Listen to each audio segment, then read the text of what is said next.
Hey y'all, I'm Mayer Cunningham, the special education boss. If you've ever felt confused, overwhelmed, or just plain frustrated at the 504 IEP table, you are in the right place.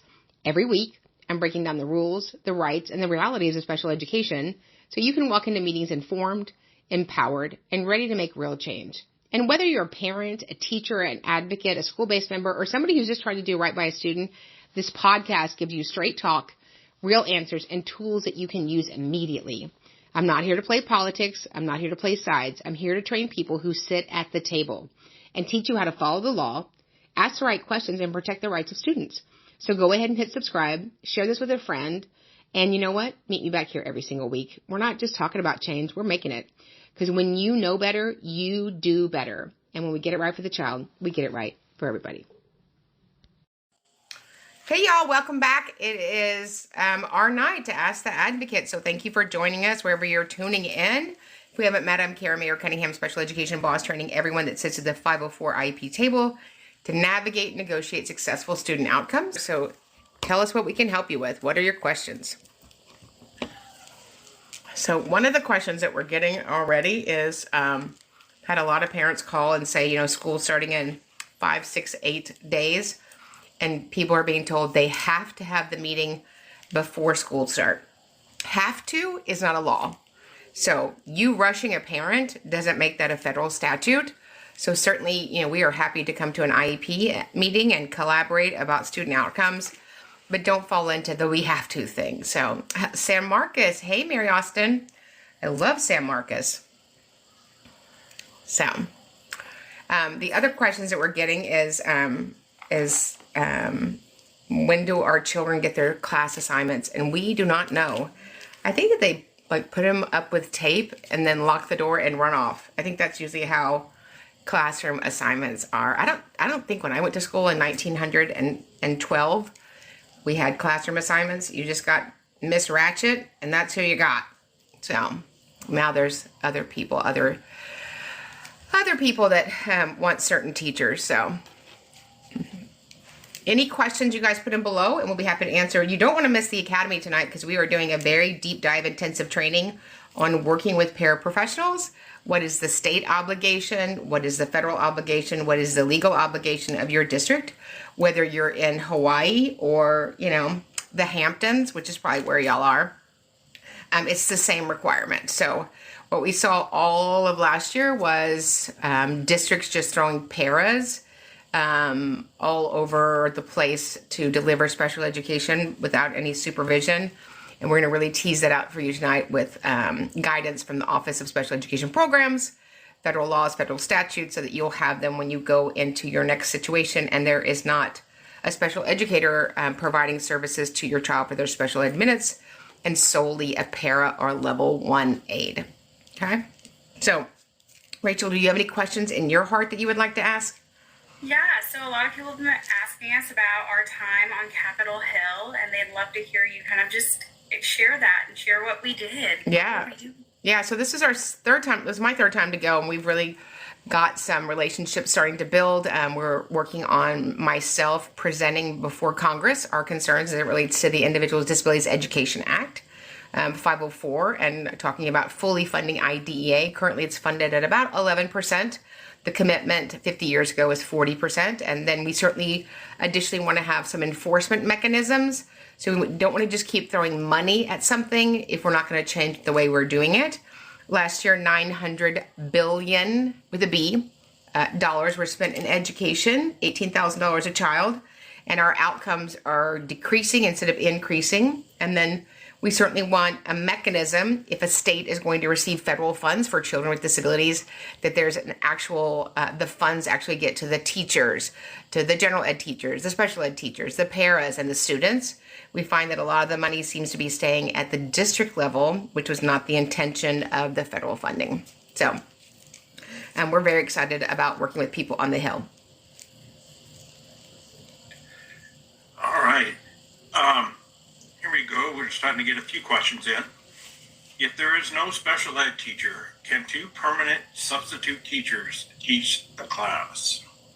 So, it depends on the qualifications of that substitute, right? You might have hired a substitute teacher who is a certified teacher or a certified special educator, in those situations, then they certainly can fulfill that duty. But as it relates to special education, there's never been an exemption, an exception, or a pass in the duties, obligations, and responsibilities of a district to deliver FAPE to those students. So it's very important that when you have an adult in a classroom, that you get the adult's full legal name and that you say to the school, is this adult a certified general ed teacher in Wisconsin? Is this adult a certified special education teacher in Wisconsin or wherever you are? And the answers are really clear. And so the answer is either yes or no. And so if the answer is yes, awesome, we have delivered the IEP. And if the answer is no, we are denying the IEP. What do I do if a teacher keeps sending a student to CDC instead of following the IEP and supporting? Well, so then you need to call a review IEP meeting. I mean, we don't just, kids are not, disposable. If what we're doing day in and day out, then we need to make sure that we make adjustments so that it works for everybody.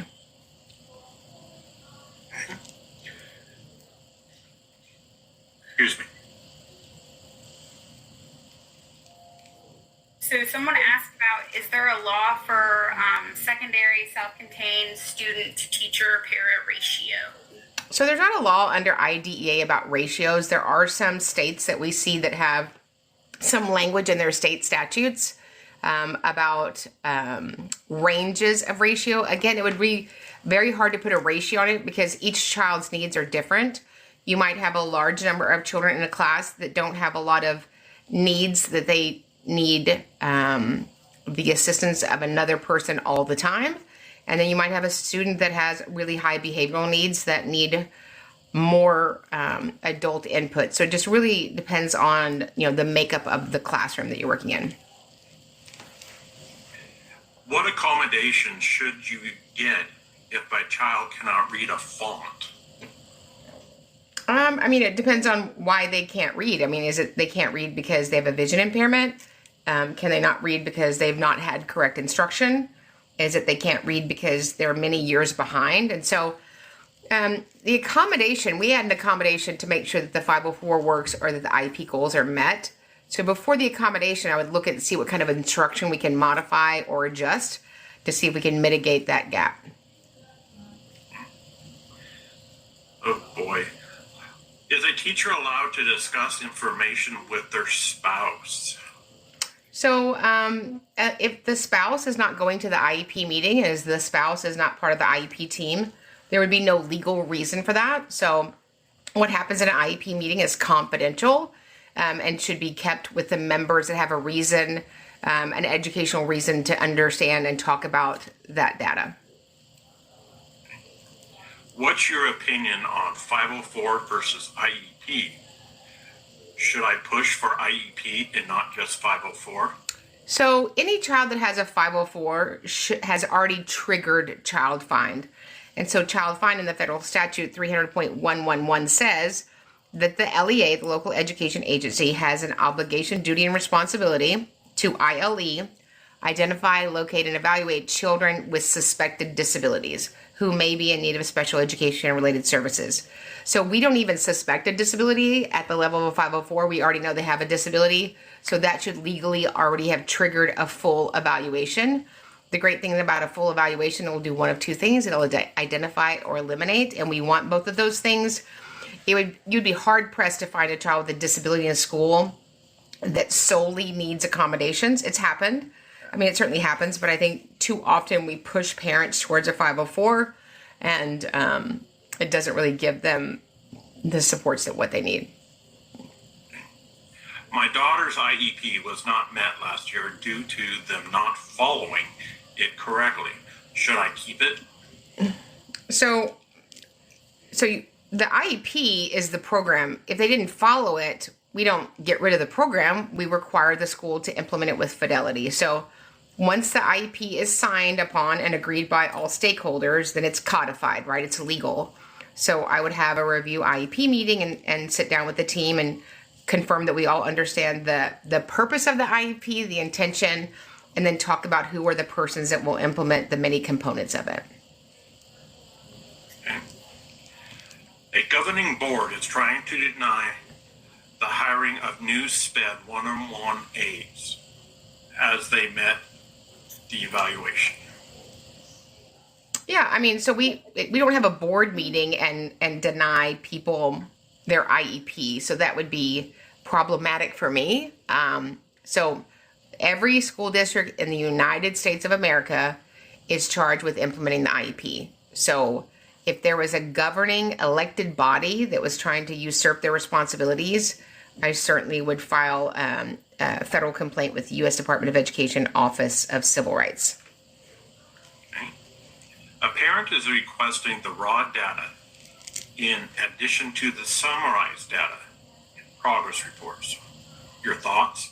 I mean, I would provide that to them, right? So we have the summary, right, that we post up into whatever software that we use. And sometimes it's comprehensive and sometimes it's vague. But remember, anything that you work on, write on, maintain in the usage of your job being a teacher as it relates to the student, that educational record belongs to the parent. It doesn't belong to the school. So I assume that we have some document that we're writing, weekly when we work on the IEP goals, and then you'll take all of that and put that into the software. But they're certainly entitled to that. My child has been placed in general education, but he is nonverbal. He can't have an aid or accessible device, or ACC device. Well, I would say who said he can't. So if he has a deficit, a known deficit, and then we have ways to mitigate that with special education and or related services, he would be certainly due an assistive technology evaluation in the area of communication. And if general ed is the right setting for him, great. But we need to make sure that we have the right supports in there and that we're not violating LRE. But when you say the school won't provide it, I would certainly get the school won't provide that and a prior written notice. So this is what I would say. Dear school, since you are choosing to deny my son XYZ, put that whatever is in there, an evaluation, a support, a service, a device. Since you are choosing to deny my son a device, please provide that denial to me in a prior written notice by close of business. How to advocate for my child to be in special ed room, not gen ed, due to safety concerns. Yeah, so I mean, we make decisions on one 4-letter word in special ed, just one, data. So 2 phrases that I always teach everybody that I train. What does the law say and what does the data show? Write that down if you're taking notes. What does the law say? And good news, the law is linear and we need to all have a copy of the law. Here's the law, in case y'all don't have it. This is the law, or you can go to ecfr.gov, and you could print out the federal code. It's about 249 pages. This book is on our bookshelf if you go to specialeducationacademy.com, or it's in the link tree above. But this is the law, and we have to follow it, and we need to make sure that everybody working with kids is following it. A follow-up to that, the school just won't provide it. Okay. Again, I would ask for that denial in writing, right? So a school is obligated to give you a prior written notice should they choose to implement something or choose to deny something. So it's their legal obligation to provide that to you in writing, and then you will know what to do moving forward. So then you would think about, what are my next steps? Am I going to get representation? Am I going to do a state complaint? Am I going to request a mediation? But you need to have whatever's occurring or not occurring in a legal document. That's called a prior written notice. Kiddo is receiving tier 3. Is there a hard rule for how many data points needed to bring up for special education? I mean, the thing with RTI and tiered intervention, it was just meant to be used for a minute. It was never meant to be used for weeks and weeks and weeks and months and years. And so certainly it sounds like you've already triggered child fine. I would write an email to the school. Dear school, this is my formal request for my child, Billy Smith, to have special education testing. Areas of suspected disability are, and I wouldn't say a disability name, I would talk about the characteristics. attention, learning, completion, communication needs, we look forward to coming in and signing notice and consent. So you want to make sure that you're doing everything in writing. I just got off the phone with a new client, and the principal came out last year and was talking about out-of-district placement in the car rider line. And I know that you love your school district. I loved my school district. I love school districts. But we don't have conversations in Aldi's. We don't have conversations at church. We don't have conversations at the volleyball game. We don't have conversations in the pickup line about the legal needs of children with disabilities. We've got to do those in a convened meeting and in writing.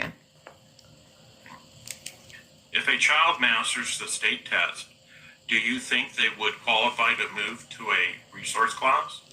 The state test is, the state test. I don't care about the state test. I don't care if you mastered it, if you wadded it up and threw it in the trash can. We have to look at the totality of data points. I've never made a decision for a child in special education on the state test. Thank goodness. If the state test was that important, it would probably be in the Individuals with Disabilities Education Act. It's not. And I don't always know if the child is actually taking the state test.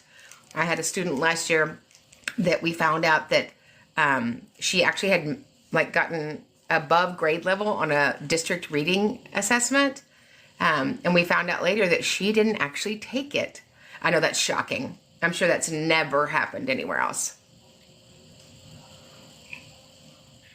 Why is the school allowed to discipline a child with an IEP for ODD for being defiant?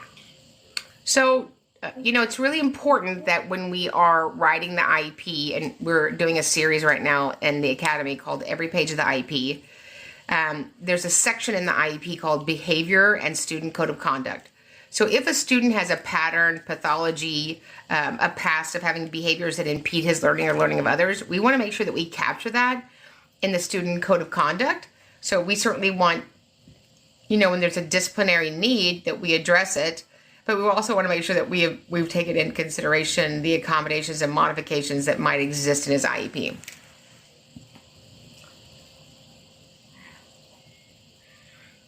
My child was homebound for 4 weeks of the last school year. Didn't hear anything, and now starting 7th. Yeah, so do you have current homebound orders? Usually December and at the end of the school year, we will get updated homebound orders. So I would just reach out to the school and say, are the orders current? Do we need a new letter from our doctor? And possibly schedule a review IEP meeting to make sure that we're all on the same page. A student elopes. Can they be in gen ed or in special education? So elopement is a behavior. So one behavior doesn't drive placement, but certainly hopefully you have a robust FBA, a functional behavior assessment, and an appropriate BIP, a behavior intervention plan. Is there an email my mom can contact you for more information? Yeah, just reach out to us at advocate@specialeducationacademy.com.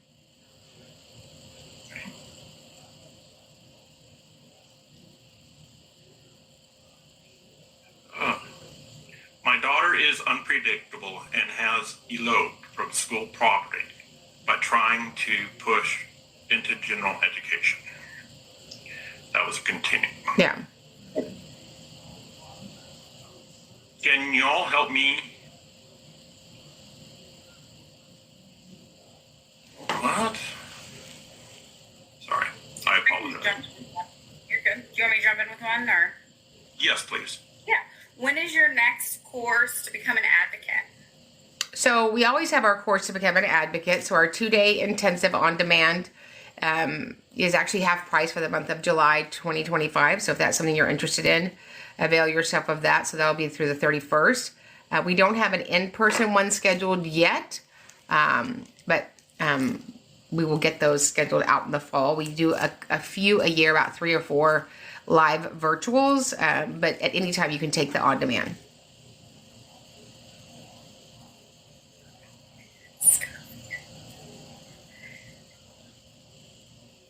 My son had 14 different Diff 8 support in less than 3 weeks. That caused him more anxiety and more bad behavior. bad behavior, yeah. Yeah, I would imagine that. I would just, reach out to the school this year and ask if we can have some continuity in his support staff. That's not what the braille display said. All righty. Should parents sign code of conduct contract when child can't follow all listed rules? I don't have children sign contracts. It's against the law, actually, for kids to sign contracts. You know why? They're minors. So I really don't have a child sign a contract that's a minor with a disability. Can't go out and sign a contract to rent an apartment. Can't go out and buy a car. So I'm not really sure why we have children signing contracts in the school. What can I do if things were added in my child's IEP that was not discussed in the meeting? Yeah, I would reach out to the district and say, this must be a clerical error. There are additional components in the IEP that weren't discussed in our meeting. Do we need to convene to rectify that? Do you think a student with dyslexia without an evaluation for this, without evaluation for dyslexia? So, the district could just accept the child knowing that there are exceptionalities or differences. I certainly would never ask for a dyslexia evaluation. I love y'all, but I don't like the word dyslexia. So there are 9 specific learning disabilities and 4 of them are reading. You'd be hard pressed to find a child that just had 1 SLD. So I would ask for a full evaluation to include cognitive and all 7 Gs. And then that would give us a more robust evaluation. Also, it's very common for children that have dyslexia. They also have a form of ADHD, often inattentive. So you want to make sure that we're doing full evaluations, not just in silos. My son is in a class where a student with an IEP is impeding the classroom learning. How can I something? Yeah, so, what has to happen first is there has to be safety, right? For everybody in the class. So I would call an IEP meeting and ask for my child to be in a setting where he can focus on his schoolwork. And so, if the district's going to do anything about it in that class, I don't know, but I wouldn't allow my child to stay in a room where that was occurring. I am a Texas teacher who just retired and am interested in becoming an advocate. How would I do that? Come on down. So we have our 2-day intensive on demand. So you go to specialeducationacademy.com. It's a 2-day on demand. And then after that, you would consider taking the mastermind. But we love training teachers. They're quite the smarty pants. Okay, and this question kind of goes with that one. It says, does your advocacy course include how to build a business locally? It does. It does. Well, and the good news is, ain't no locally anymore, right? Since Friday the 13th, 2020, we all went down to the Ace Hardware and got ourselves one of them Ethernet cords. And so I have clients in the Kodiak Islands, San Diego, New Hampshire, and Miami-Dade County. And we just do them back to back to back. So business on the top, my sparkly volleyball shorts on the bottom. I can't show them to you because you'd want a pair, but it's good. You need to start selling them. I should start selling them. Yeah. My son had a major medical change over the summer of a G-tube placement. What do I need to do? So certainly you want to make sure that you have an IHP, an individualized health care plan, and that we all understand its purpose, what it's used for. Is it for the totality of his intake of fluids and food? Is it for medicine? Is it for both? Is it something you just use at home or it's used during the day? Just make sure that it's all clear with the campus before you start school. Okay, 5th through 8th grade AS instruction, levels K through 6, district stated to see if there's any curriculum left over to access. I've pushed for 2 years and nothing. How do I approach this? I can't change the leadership where you work. If your principal won't do it, it probably won't get done. But I've never heard of leftover curriculum. That sounds like something from Thanksgiving. So all districts have access to countless curriculum. It's part of their requirement for being districts. What do you recommend SLPs improve upon in an IEP? Example, detailed class, goal writing, service schedule of service. So I love SLPs. They write the best goals. They write the most objectives.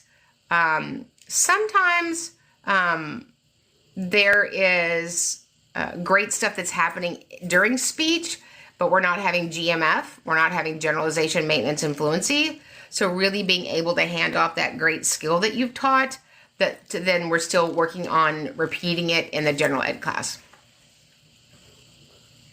How can I ensure teachers are trained and familiar with my son's IEP in 5th by first day? I would go to their house with a covered dish, maybe some angel food cake, and sit down in their living room and go over your IEP.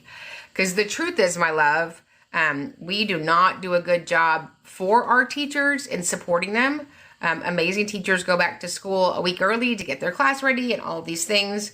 We email teacher bundles to teachers. Usually it's only their core classes. So what I recommend is called a Zac Pack. And so I would get a 4x6 picture of my amazing cherub, and I would make a one sheet for him. What's good, what he needs to work on, who's the best parent or guardian or surrogate parent to reach out to, what's the best way to reach out to them. And then I would attach a full, complete printed copy of his IEP and ask if there's any questions.